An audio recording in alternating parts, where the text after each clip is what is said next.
Quincy Newell is an associate professor at Hamilton College in the Religious Studies department. She moved there a few years ago after being at the University of Wyoming for many years and advancing in her career there. She's on sabbatical this year, and since she's a Portland native, and her wife is from Portland too, they came back for the year, which is why we get the privilege of having Quincy on this coast rather than that coast. And it happens to coincide, her visit here, with the finalization and the move towards publication of her book on Jane Manning James. So that's the topic of what she's going to be giving to us today. Quincy studied at the University of North Carolina, Chapel Hill with Lori Mapley Kipp, a fairly well-known historian of the American West. And before that, she went to Amherst College. But she's originally a native of Lake Oswego, so this is a homecoming for her to be here. Quincy's work is very well known in the field. Her first book was on religion at the Catholic Mission in San Francisco. That was published by the University of New Mexico Press. And her new book on Jane Manning James is going to be published by Oxford. And it's into the reviewers, and I'm sure there will be stunning readers' reviews that we'll come back to. But in addition to all of those wonderful things, Quincy just taught a class for me, and I said it was like an Olympic event. 2 hours directly with my class, followed by some time here. So she's kind of in the athletic warmed-up state, ready to go. She's going to hit the ground hard. But I also just want to say that Quincy is just such a lovely presence in the field, and for me it's such a delight to have my friend and colleague here to give us a talk on her really fantastic research. So please welcome Quincy Newell. Thank you. Good afternoon. Thank you so much for coming this afternoon. I am delighted to be here. I especially want to thank Courtney Campbell for inviting me to speak today, and the Hundair Endowment, I believe, which is making this possible. Amy Collinger for that wonderful introduction, for also welcoming me into the religious studies community here at OSU and into her class this afternoon. And Sarah Setimo, Natalia Bueno, and Suzanne Giftai for handling the logistical aspects of my visit. I'm really excited to share this tale with you. I've been working on this book for about 5 years and living it in ways that nobody should have to, really. But I've just finished this biography of Jane Elizabeth Manning James. And as Amy said, it'll be published by Oxford University Press next year. Who is Jane Elizabeth Manning James? I can tell you're asking yourself that. And that is such a good question. You are a very intelligent audience. Jane Elizabeth Manning James may be the most well-known African American woman you've never heard of. A free black woman in Connecticut in the early 1820s, Jane entered domestic service at a young age. She moved to Illinois as a young adult, and then she joined the mass movement of Americans into the Trans-Mississippi West in the late 1840s. She raised a large family, and she was active in her community until her death in 1908. And I'll just say I'm going to refer to her as Jane throughout this talk because she used 3 different surnames during her life, and I don't want to confuse you more than necessary. Most important for historians, Jane's life is comparatively well documented. She left multiple accounts narrating her personal history, some of which were published during her lifetime. And she appears in many other sources, including other people's diaries, meeting minutes, and church and government records. The story of her life opens up new angles for us on the histories of African Americans, American religion, American women, and the American West. Nevertheless, Jane's story is left out of books on these areas of American history. I think that's because she was Mormon. Consider one of Jane's contemporaries, a woman we know as Bridget Biddy Mason. Born into slavery, Bridget was the legal property of Mormon convert Robert Marion Smith, who took her and other enslaved people to Utah in 1847 and then to California in 1851. In 1855, Bridget sued for her freedom and that of her extended family in order to keep Smith from moving them all to Texas. She prevailed, winning the freedom of 14 people in all. Bridget chose the surname Mason and established a successful medical practice in the Los Angeles area. She purchased land, built a home for her family, and was a leader in the group that established the Los Angeles branch of the First African Methodist Episcopal Church in Los Angeles. Mason died in 1891. Now, although Mason left a far smaller paper trail than Jane, scholars include her story in the histories of African Americans, American women, and the American West, because it fits the larger tales we want to tell. Jane's story, in contrast, does not. Although modern historians may acknowledge the radicalism of the early Church of Jesus Christ of Latter-day Saints, the LDS or Mormon Church, they generally see Mormonism as a socially and politically conservative institution that has subjected women and people of color to discrimination and oppression. It is true that women's power in the institution has been systematically eroded over the course of its history, and the ideology of white supremacy has certainly influenced the distribution of power, the attitudes of members, and the practice of the religion. Still, the story is more complex than this simple account acknowledges. In some times, and some places, women have wielded considerable power within the church. In some ways, people of color have found liberation in the church instead of oppression.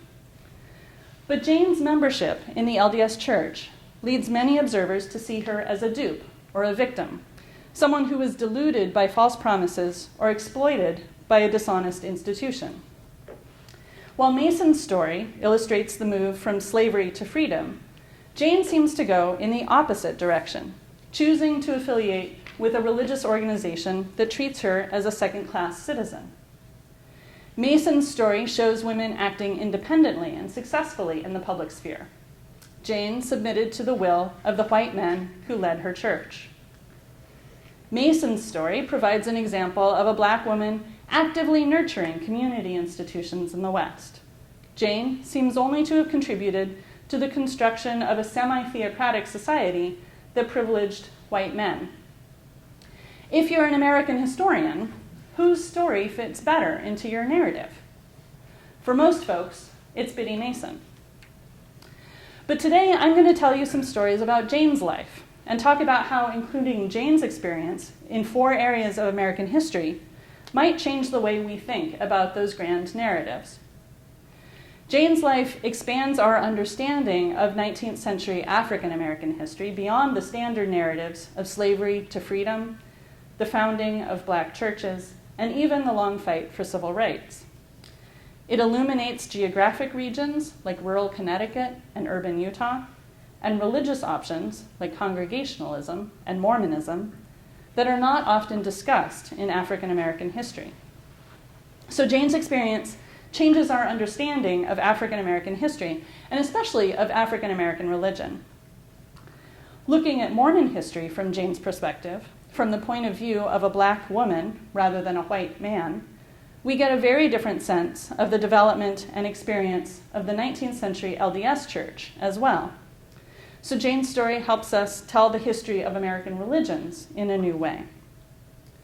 Now, third, Jane's life broadens our sense of 19th century American women's lives. Jane's entire life was shaped by her identity as a woman and the struggle to conform to the gender norms of her community. Her experience demonstrates how those norms constrained her opportunities and made her vulnerable to attack, even as they offered some kinds of support and community not available to men. And finally, Jane's story improves our understanding of the history of the 19th century American West by increasing our knowledge of African Americans' lives in the region. Grappling with Jane's presence in Utah also helps us acknowledge the ways race shaped Western societies. Jane's experience demonstrates that even when those societies were overwhelmingly white, they still wrestled with the construction and meaning of whiteness and other racial identities. So when we include people like Jane, people who work against the grain of our standard narratives, the stories we tell about American history become more complicated, more nuanced, and more interesting. And let me be clear, We could probably do some form of this exercise with many relatively obscure historical figures. The grand narratives of history are, by definition, synthetic. They must exclude much that is contradictory. They have to lack nuance. So what I'm saying here is not no because Jane. Rather, I'm saying yes and also Jane. I'm reminding us that these narratives are incomplete, that if we dig deeper, go further, they get way more interesting. Only a handful of African Americans joined the LDS Church during Jane's lifetime, and even fewer made treks to Nauvoo, Illinois, and to Utah's Salt Lake Valley. Tracing the life of Jane James reveals some of the less frequently trodden paths, sometimes open to 19th century African American women and men. Jane's story expands our understanding of the range of possibilities for African Americans, and especially African American women, in the 19th century. And as a result, it shifts our sense of possibility for our time. So first, let me introduce you to Jane. Jane Elizabeth Manning was born in Wilton, Connecticut in the early 1820s. Her mother had grown up in slavery, but was emancipated before Jane was born. Her father died when she was a young girl, and Jane went to work for a wealthy elderly couple in New Canaan, Connecticut, about 6 miles from her family's home. It was the next town over. She converted to Mormonism as a young woman when she heard a missionary preach, and she seems to have brought the rest of her family into the church. In 1843, they joined an interracial group of converts from southwest Connecticut and headed to Nauvoo, Illinois, where the church was then based. Jane later remembered that when they got to Buffalo, New York, the black members of the group were refused passage on the boat that was to take them to Cleveland. So instead, they walked the 728 miles to Nauvoo. When they got there, Jane worked as a servant in the home of Joseph Smith, the religion's founder. When he was killed in 1844, she went to work for Brigham Young, Smith's successor. She married Isaac James, another black convert, and they moved to Utah with the church. They were in one of the first companies to reach the Salt Lake Valley in 1847. Jane lived in Salt Lake for the rest of her life. She divorced her first husband in 1870. She briefly married another black convert, but that relationship only lasted about 2 years, hence the 3 surnames. Her first husband returned in 1890. He had been living in Oregon 20 years after his divorce. And he lived in her home, but we don't know if they remarried. He died the following year.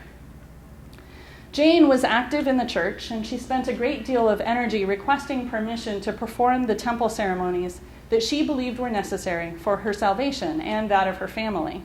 But because she was black, her temple access was restricted. She could be, and she was baptized for her dead family members, which was one of the 3 main rituals performed in the temples.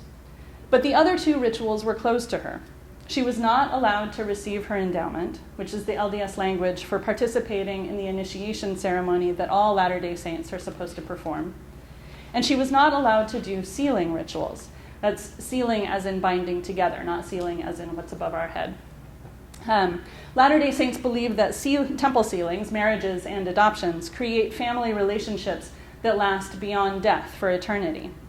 According to LDS theology, without these ceremonies, Jane's connections to her family members were severed when she died in 1908, and she was unable to reach the highest degrees of glory in the afterlife. For historians of American religion, one of the key developments in African American religious history is the late 18th century rise of independent black Protestant denominations, like the African Methodist Episcopal Church in Philadelphia. This big blue block is Pennsylvania. So the African Methodist Episcopal Church in Philadelphia and the African Methodist Episcopal Zion Church in New York. These churches consolidated their institutional identities in the first decades of the 19th century, right around the time Jane was born. Now, as the crow flies, Jane lived relatively close to the birthplaces of these churches. But in practical terms, she lived worlds away. Wilton, Connecticut, where she was born, and New Canaan, where she worked, had very small black populations and no black churches at all. The creation of independent black denominations coincided with another important movement in American history, which historians have come to call the Second Great Awakening. This movement swept the United States from the late 1700s into the 1830s, and it marked the first time that black people in the US became Christians in large numbers. We know that Jane's mother was baptized in 1795, possibly under the influence of the Second Great Awakening. But we have no record of Jane being baptized as a child, even though the majority of the churches in their area practiced infant baptism. Eventually, though, when she was about 20 years old and the unwed mother of a toddler, Jane got baptized and joined the New Canaan Congregational Church. She did not give a reason for joining. Perhaps she simply felt that it was an appropriate step to take as she came of age. It may also have been a strategic decision. Jane's employer may have expressed some concern about the morality of Jane's behavior when Jane became pregnant with that then infant, now toddler, and joining the church may have been a way to assuage that discomfort. It is also possible that Jane hoped to gain access to the church's disciplinary system in case she needed to lodge a complaint against her son's father or another local man. Jane may also have found the church's message compelling. Whatever her reasons, Jane officially joined the church 177 years and 1 day ago today, on February 14, 1841. I did that math. The church's records noted that Jane was, quote, propounded the usual time, unquote, meaning that Jane's desire to join the church was announced to the congregation at regular intervals for 2 weeks. Then, on Sunday, February 14, she was, quote, received to the full communion of the church in the usual form, unquote. The usual form meant that prospective members stood in the aisle of the church sanctuary and publicly assented to the church's covenant and confession of faith. If the church members were willing to accept the new person, they stood up to signify their agreement. As Jane stood, the minister read the words the congregation had adopted as their covenant and confession of faith.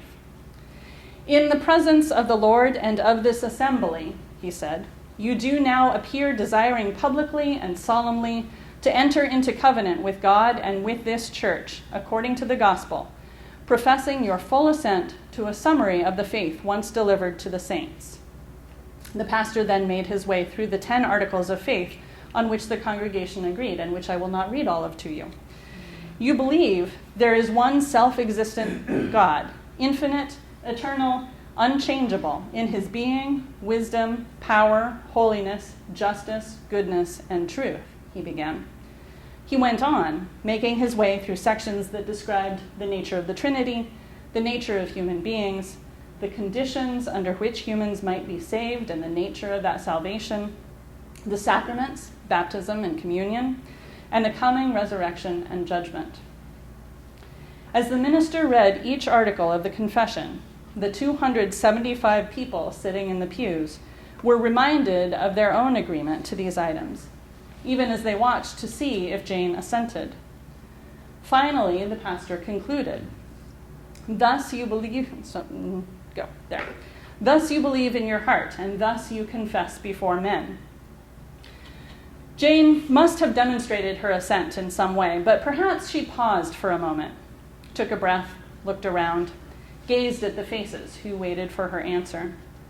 Or perhaps Jane was nervous, worried the church wouldn't accept her, eager to get this done. Either way, she agreed to the deal the minister offered. She covenanted with God and New Canaan Congregational Church, affirming that she believed as they believed, and that she would do as they did. Jane was also baptized that day. Sprinkled on the forehead with consecrated water, the church members believed that Jane was cleansed of her sin and accepted into the family of God. Now, this move was a bit unusual, but given the lack of black churches in the area, it's the closest Jane could get to normative religion for an African American woman before the Civil War. It's in what happened next that Jane really connected with the Second Great Awakening while departing from the standard narrative in radical fashion. In her autobiography, she recorded that the Congregational Church wasn't cutting it. I did not feel satisfied, she wrote. it seemed to me there was something more that I was looking for. About a year and a half after her congregational baptism, she went to hear a Mormon missionary preach. Mormonism had begun in 1830 during the Second Great Awakening, and it found traction in the religious enthusiasm of that movement. Jane's conversion story is brief, and for those of us who expect conversions to be full of emotion and supernatural drama, as many evangelical conversion stories of the time were, her story is surprisingly dry. Jane recalled that she was fully convinced that it was the true gospel the missionary presented, and she must embrace it. A week later, she was baptized and confirmed as a member of the Church of Jesus Christ of Latter-day Saints. Now, it's worth keeping in mind that Jane narrated this experience 6 decades or more after the fact, because it fits the contours of a 19th century LDS conversion narrative to a T. The rationalistic conclusion that since the Latter-day Saints had a superior gospel, conversion was the only logical response was a formula that repeated itself in conversion story after conversion story. So Jane's religious choices in her young adulthood set us up to think about alternative trajectories for 19th century African Americans, religious paths that might begin in the traditional way, unchurched until the religious enthusiasm of the Second Great Awakening, then affiliation with a Protestant denomination, but paths that take some unexpected turns. Jane joined a denomination that we don't generally talk about in connection to African American religion, the Congregational Church. And then, as far as the traditional narrative goes, she basically abandoned ship when she joined the LDS Church.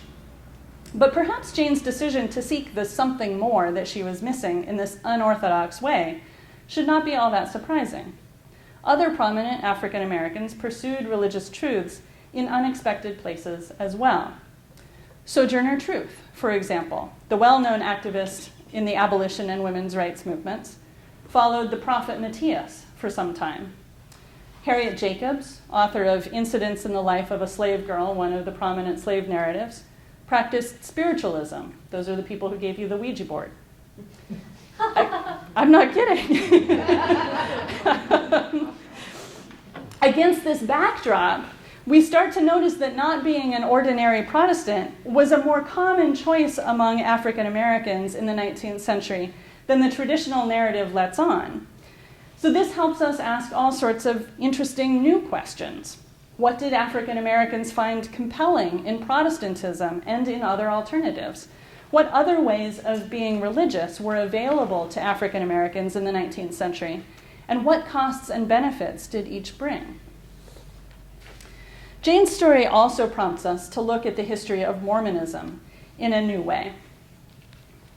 Most accounts of Mormonism begin with the founder, Joseph Smith, and continue by tracing the establishment of the institutional church, the development of the church's theology and ritual practice, and the political and economic history of the group's journey to and settlement in Utah, often in the context of the church's clashes with local, state, and federal governments. This is a story of white men, and occasionally of the white women who supported them. In this story, priesthood authority is a key theme, and temples are crucial locations. But priesthood authority, which is the ability to act in God's name, and which was granted almost universally to Mormon men, priesthood authority was withheld from almost all black men who were members of the church. And LDS temples, where Mormons perform ceremonies they believe are crucial to their salvation, temples were almost wholly closed to black Mormons. So from Jane's perspective, the story looks different. Because the temple was mostly unavailable to her and her family, Jane constructed her religious identity, at least in part, around direct encounters with the divine, and the sense that flowed from these encounters that God was on her side. Jane had experiences like this throughout her life. Supernatural healings were one form in which Jane interacted with the divine. For example, in 1896, Jane told a gathering of LDS women about healing herself. The secretary who reported on the meeting put it this way: Sister Jane James bore a faithful testimony and said she had been terribly afflicted in the head, and she took her consecrated oil and anointed herself, and she was healed.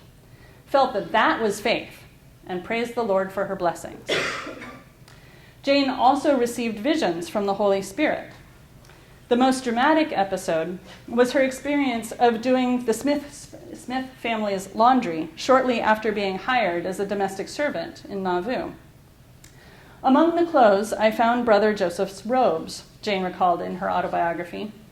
I looked at them and wondered. I had never seen any before, and I pondered over them and thought about them so earnestly that the Spirit made manifest to me that they pertained to the new name that is given the saints that the world knows not of. I didn't know when I washed them or when I put them out to dry. The robes that she refers to are temple clothing that would be worn for rituals in the temple. And the new name that Jane mentioned was a reference to the temple endowment ritual, suggesting that although temple ceremonies were supposed to be secret, Jane received information about them directly from God. Perhaps the most frequent charismatic experience in Jane's life was speaking in tongues, a practice that was very familiar to early Mormons. Jane's first recorded instance of speaking in tongues was shortly after her conversion.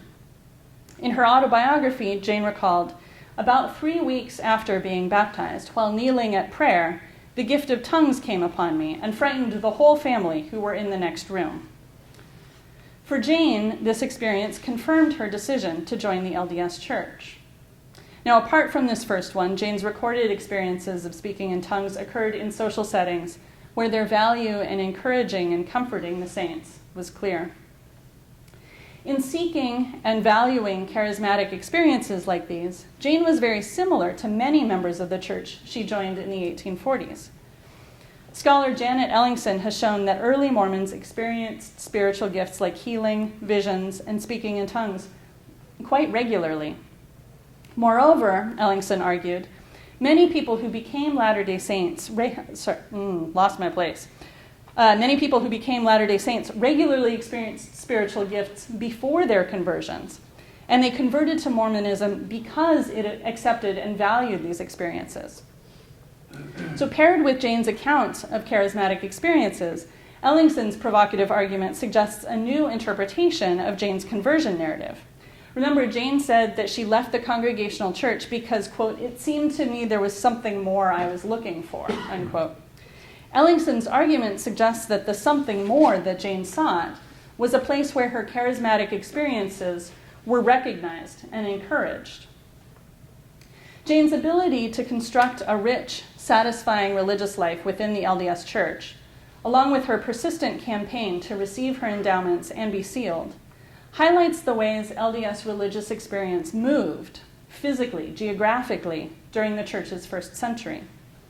For Mormons now, as scholar Kathleen Flake writes, temple ritual is the, quote, privileged source of LDS truth. Temple ritual is the privileged source of LDS truth. And it's easy to read that interpretation of Mormonism back into the 19th century. But Jane's story shows us that would be a mistake. From Jane's angle, lack of temple access takes a back seat to charismatic experience. Jane's encounters with the divine allowed her to fit in with other early Mormons and to construct a religious identity that affirmed the proposition that God interacted actively with humans in ways that echoed Joseph Smith's own experiences. This perspective moves us away from Mormon doctrine and toward the lived religion of 19th century Mormons, acknowledging their sense that Mormonism accepted and valued their charismatic experiences, regardless of whether those experiences occurred in temples. It also highlights the continuities between early Mormonism and other revivalistic forms of Christianity, which often found evidence of the divine in experiences like tongues and other bodily sensations. Now, just as Jane's story encourages us to look at American religious history from new angles, it also helps us think about the history of American women in new ways. One of the main themes in 19th century American women's history centers around social reform movements, abolition, temperance, women's suffrage, and a host of other efforts to make society better in all kinds of ways. Jane participated in exactly none of these efforts, as far as the historical record indicates. And yet we can see clearly the ways in which her life was shaped by 19th century gender norms. She worked almost her entire life to be considered a good Mormon woman. That Jane was black had a profound effect on both what was expected of her and what obstacles she had to overcome to meet the norms of LDS femininity. So her life is a great illustration of intersectionality, the idea that our identities, our race, our gender, our religion, and so on, overlap and shape one another in important ways. In 1889, Jane received a patriarchal blessing from John Smith, who was then the presiding patriarch of the LDS Church. As patriarch, John Smith served as a father figure to the entire community. Following the examples of the patriarchs of the Hebrew Bible and the presiding patriarchs who had preceded him, say that 5 times fast, he bestowed blessings on church members. Sociologists Gary Shepard, Gordon Shepard, and Natalie Shepard wrote that for early Mormons like Jane, patriarchal blessings, quote, were considered to be the inspired word of God, addressed directly and personally to individual blessing recipients, and thus an important form of prophetic revelation, unquote. John Smith placed his hands on Jane's head and, following the promptings of the Holy Spirit, pronounced a blessing on her. Someone else stood by to record Smith's words. Jane would treasure this written record of her blessing for the rest of her life. Smith reassured Jane that despite her frustrations in life, things would turn out well in the end. "Let thy heart be comforted. Look always upon the bright side, for better days await thee," Smith told Jane. "Thou shalt complete thy mission and receive thine inheritance among the saints, and thy name shall be handed down to posterity in honorable remembrance." Jane needed this reassurance. Although she had been permitted to perform baptisms for her dead, she had not yet received the temple privileges that she had been requesting for years by the time John Smith laid his hands on her head. She must have been tired of fighting for the blessings that white saints took for granted. The patriarchal blessing assured her that her struggle was not in vain. "The Lord has heard thy petitions," Smith comforted Jane. "He knoweth the secrets of thy heart. He has witnessed thy trials, and although thy life has been somewhat checkered, his hand has been over thee for good, and thou shalt verily receive thy reward." Now, Smith's reference to Jane's checkered past was a clue to how Jane's white co-religionists viewed her history. Unlike white saints, Jane had to overcome prejudice that painted her as lazy, ignorant, and immoral. Latter-day Saints used stories from the Bible, the Book of Mormon, and other LDS scriptures to justify their discrimination against black people like Jane. Her first son had been born out of wedlock, and he continued to be a source of gossip in the community, even though he was 50 years old by then. But John Smith promised Jane that, "For thy kindness many shall bless thee in thine old age, and as a mother in Israel, thou shalt be known among the people." Mother in Israel was the highest honorific that could be bestowed on a Mormon woman. The title was reserved for the most respected women in the community, some of whom Jane turned to for help in requesting temple rituals. To be told that she, too, would be known as a mother in Israel, despite her checkered past and her restricted temple access, must have been comforting for Jane.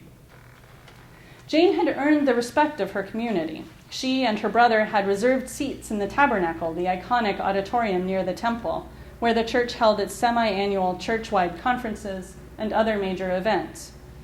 Latter-day Saints expressed their respect for Jane in the way they addressed her also. According to her obituary in the Deseret Evening News, Jane was, quote, familiarly known as Aunt Jane, a statement that other sources corroborate. The title aunt was also applied to other respected older women in the Latter-day Saints community. Zina D.H. Young and Bathsheba W. Smith, for example, both received this honorific.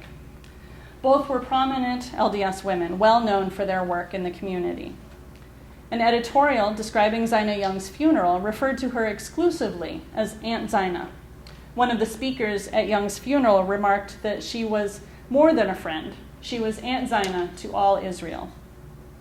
Now, Young's status as a mother in Israel, alluded to in the speaker's phrasing here, was echoed in a profile of Bathsheba W. Smith that appeared in the same issue of the Young Woman's Journal. One has but to look into the kind, gentle features of Aunt Bathsheba to realize that he is face to face with a mother in Israel, the article began. The status of mother in Israel recognized women's outstanding piety and moral authority in the community. It was applied sparingly. In combination with the title, Mother in Israel, references to Young and Smith as aunt were a way of honoring their spiritual standing and according them the measure of respect that the community felt they were due. Despite the promise of her patriarchal blessing, Latter-day Saints did not apply this label to Jane during her lifetime, the way they did to Zina Young and Bathsheba Smith. As her obituary noted, she was familiarly known as Aunt Jane. Now, even though that title conveyed respect, it also bore racial connotations.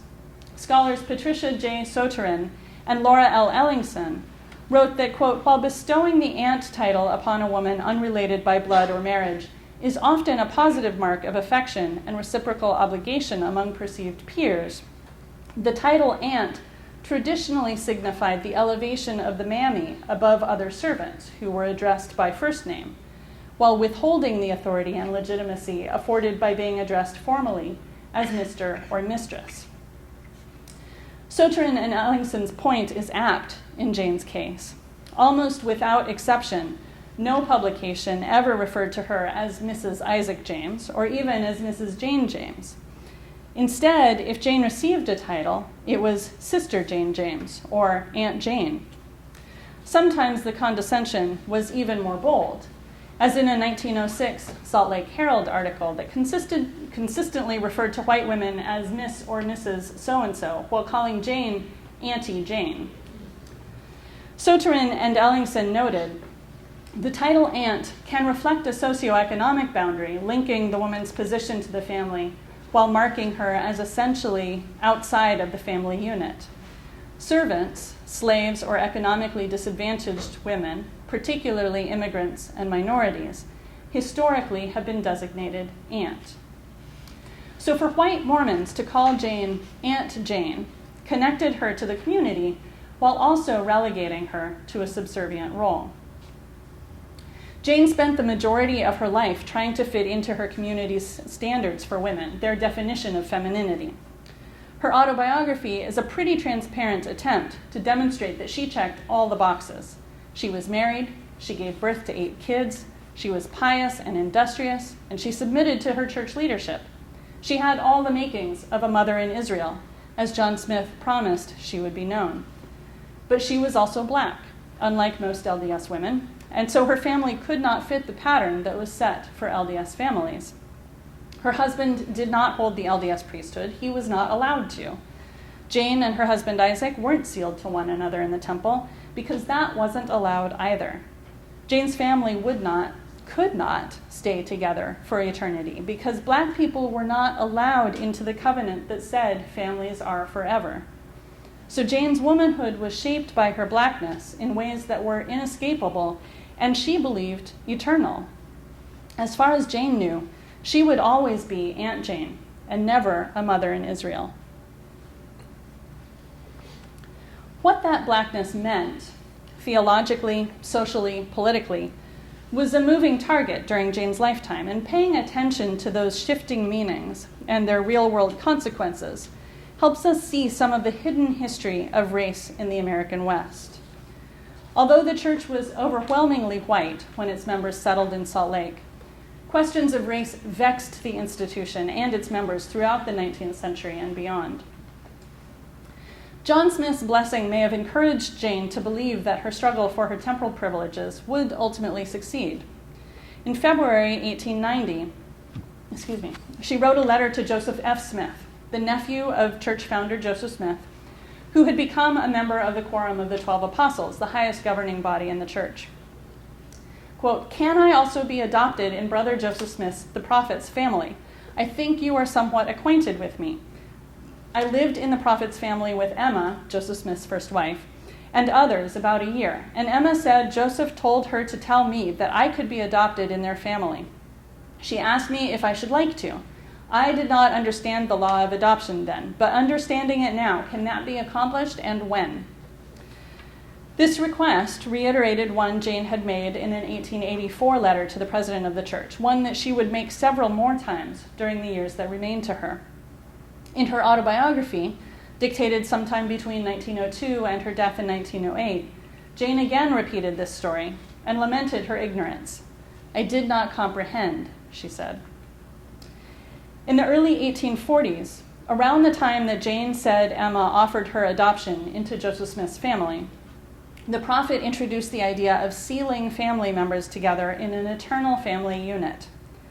In time, as scholar Jonathan Stapley wrote, quote, "kinship, priesthood, and salvation became synonymous." So this understanding of adoption sealing, linking familial relationships with salvation, and essentially making salvation conditional on the eternal preservation of those family relationships, explains why Jane was so intent on being sealed. Without that ritual, she would be single and alone in the eternities. Jane's request to be adopted into Joseph Smith's family was far from unusual. Unlike most people who applied to be adopted to Joseph Smith, and there were scores of them, she bolstered her request with stories, likely in an attempt to overcome the resistance that an interracial adoption might meet. In Jane's eyes, this ritual would not create an entirely different relationship between her and Joseph. It would fulfill the potential she had sensed in her relationship with the prophet. "He used to be just like I was his child," she said in a 1905 interview. She reinforced this view of Joseph Smith as a kindly, generous, paternal figure in other accounts as well. The white men who led the LDS Church understood the ideal composition of earthly and eternal families somewhat differently than did Jane, and they balked at the idea of giving Joseph Smith a black daughter in eternity. But worn down by Jane's persistent requests, they created a new ritual as a compromise between her wish and their reservations. The ceremony drew on the revelation that Joseph Smith received, in which God instructed the Latter-day Saints to practice plural marriage. The revelation commanded men and women to be sealed in order for their marriages to last beyond death and into the resurrection. According to the revelation, those who did not comply, as Jane was unable to do, were destined to be, quote, appointed angels in heaven, which angels are ministering servants, to minister for those who are worthy of a far more and an exceeding and an eternal weight of glory. The revelation continued, "For these angels did not abide my law, therefore they cannot be enlarged, but remain separately and singly, without exaltation, in their saved condition, to all eternity, and from henceforth are not gods, but are angels of God forever and ever." Now, in creating a ceremony for Jane, the Quorum of the 12 Apostles drew on this description of angels that are ministering servants, developing a category they thought would satisfy Jane's desire for a connection to Joseph Smith, while preserving their sense that she was not entitled to the same blessings as white saints. And so, on May 18, 1894, Zina D.H. Young, Joseph F. Smith, the officiant, John R. Winder, and 2 witnesses went to a sealing room in the Salt Lake Temple. Jane was not with them. She was not allowed in that part of the temple. Instead, Young stood as a proxy for Jane. Joseph F. Smith, similarly, represented his uncle Joseph Smith. The officiant began by asking a question meant for Jane. "Jane Elizabeth Manning, do you wish to be attached as a servitor for eternity to the prophet Joseph Smith, and in this capacity be connected with his family, and be obedient to him in all things in the Lord, as a faithful servitor?" Jane probably had not been told ahead of time what questions would be asked in this ceremony. She may not even have known exactly how the connection between her and Joseph Smith would be framed.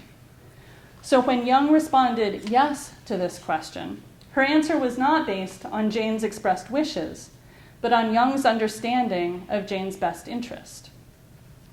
After Joseph F. Smith affirmed on his uncle's behalf that he, quote, wished to receive Jane Elizabeth Manning as a servitor to himself and family, unquote, the officiant declared, "By the authority given of me of the Lord, I pronounce you, Jane Elizabeth Manning, a servitor to the prophet Joseph Smith, and to his household for all eternity, through your faithfulness in the new and everlasting covenant, in the name of the Father and of the Son and of the Holy Ghost. Amen." With that pronouncement, made in a temple room she could not enter, in front of people who acted on her behalf, Jane's eternal status changed. She would no longer be alone for eternity. Instead, she would serve Joseph Smith's family, just as she had done in Nauvoo. The ceremony was an unsatisfactory compromise for both Jane and the church leaders who authorized it. The ritual was never performed again, an indication that the church leaders did not find it an effective means of structuring eternal relationships. For her part, Jane saw the ceremony as progress, but not enough. The minutes of a 1902 meeting of church leaders, so this would be 8 years later, recorded that, quote, "Aunt Jane was not satisfied with this ceremony, and as a mark of her dissatisfaction, she applied again after this for sealing blessings, but of course in vain," unquote. This sealing ceremony demonstrates just how inescapable the question of race was in the 19th century. For much of its history, white people were one of several racial ethnic groups in the American West, and they were not the majority. Yet even in places like Salt Lake City, where white people were the overwhelming majority, Mormons still had to wrestle with the construction and consequences of racial categories. Was race an eternal aspect of identity, or could it change? Could families include people of different races? What were the theological meanings of racial identities? These questions forced the Mormons to exercise some ritual creativity, as we see in the sealing ceremony that I just described. And they continued to torment Latter-day Saints all the way through the 20th century.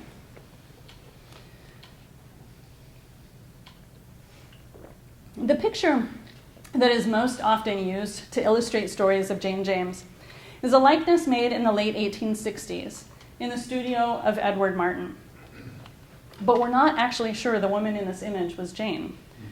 Nobody in the 19th century recorded the subject of this photo, so we can guess that it's her, and there's some evidence that it is, but we can't be certain.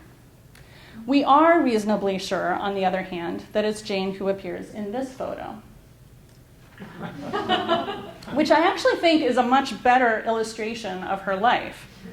Whereas the previous photo shows a woman in isolation, separate from the social, political, and religious contexts that shaped her life, this photo shows Jane in the midst of those contexts, surrounded by white faces, barely visible among all the other details.